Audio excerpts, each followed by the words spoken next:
Hey guys, Braden Shue here.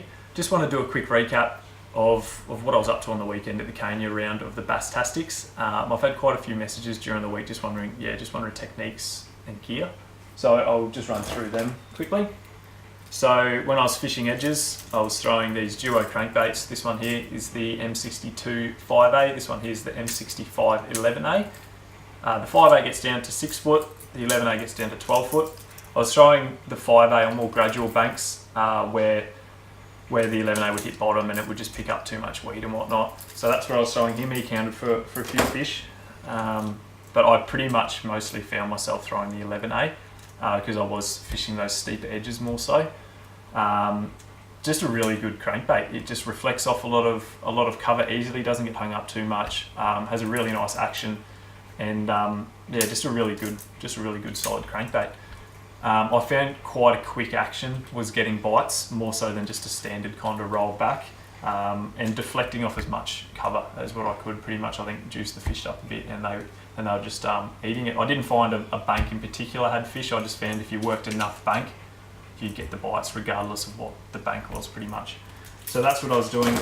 On the edges, I was throwing them on the new Daiwa TD0. This one here's the 722 medium action.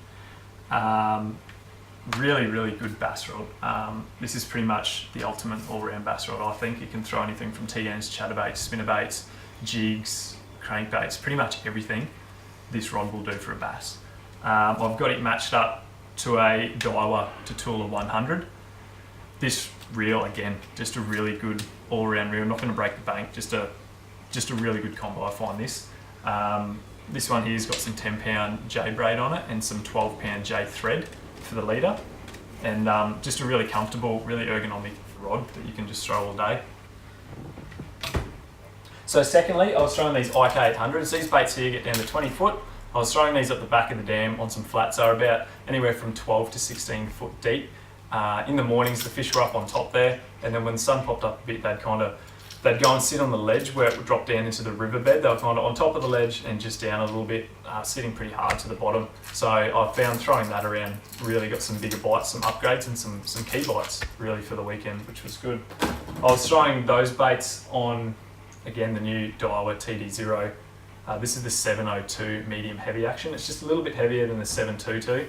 I find it's just got that little bit extra backbone. You can really throw around these bit heavier crankbaits, and you don't seem to be peppering them as much as smaller rods and worried about cast-offs and bird's nests and whatnot. So I had that matched up with the Tatula CT, and I had some 10-pound fluoro on that. I've been throwing fluoro for the last few months really with the crankbaits and reaction baits, and I just find it's a lot more forgiving than braid. It's got that bit extra stretch than what braid does, so you don't seem to pull as many hooks when you're fighting the fish, which is really helpful. So that's pretty much my weekend and what I was doing all weekend. So get out and have a go, and happy fishing.